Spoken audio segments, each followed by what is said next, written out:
The rented truck used as a weapon in the deadly terror attack in New York City still sits on the bike path in Manhattan, resulting in 8 deaths and a dozen more injured. This morning, sources are telling CBS the suspect, 29-year-old Sayfullo Saipov, is bragging about the attack from his hospital bed, saying he would have continued mowing down bikers and pedestrians had he not crashed. He also said ISIS will endure. It appears he followed the instructions ISIS put out on social media on how to carry out such an attack. We've also learned the suspect has never been a subject of an FBI investigation. And with that, we say good morning to you on this Wednesday. I'm Marissa Bailey. Morning, everyone. I'm Erin Kennedy. We are awaiting a special report from CBS News. President Trump is expected to speak about yesterday's terror attack. But first, authorities saying just moments ago they do not see any additional threats against New York City, but they are asking New Yorkers to be on alert. Meg Oliver has more. The mangled rental truck used to mow down people on a bike path still sits on a street in lower Manhattan.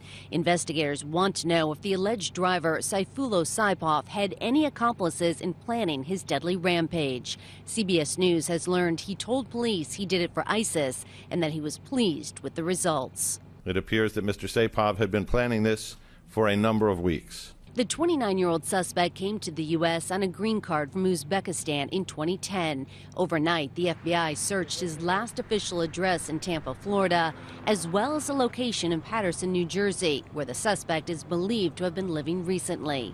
New York's governor believes this is a classic case of the radicalization of a domestic terrorist. They have a very simple play: rent a car, rent a truck, create mayhem. The attack took place on a scenic bike path near the Hudson River. The suspect drove about 0.8 of a mile, striking pedestrians and bikers. After he rammed a school bus, he ran through traffic armed with what police say were a pellet gun and paintball gun, yelling Allah Akbar. NYPD officer Ryan Nash took down the suspect with a gunshot to the stomach. We were really terrified and shocked of what had happened and what we were watching at the moment. One person who knew the suspect in Florida told police Saipov liked the U.S. and did not seem like a terrorist. Meg Oliver, CBS News, New York. Records show that Saipov had been a commercial truck driver and recently worked for Uber.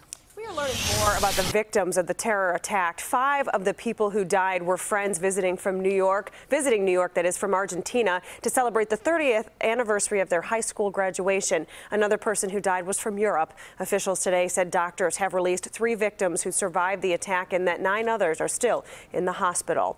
Meanwhile, New York lawmakers and officials are praising the NYPD officer who gunned down that attacker. We are told that officer is Ryan Nash. Here he is here. He is 28 years old and a 5-year veteran of the NYPD. According to local media, doctors treated Nash for ringing in the ears, but other than that, he is doing just fine. The officer reportedly has more than 50 arrests under his belt and has received at least 3 awards for his performance with the department.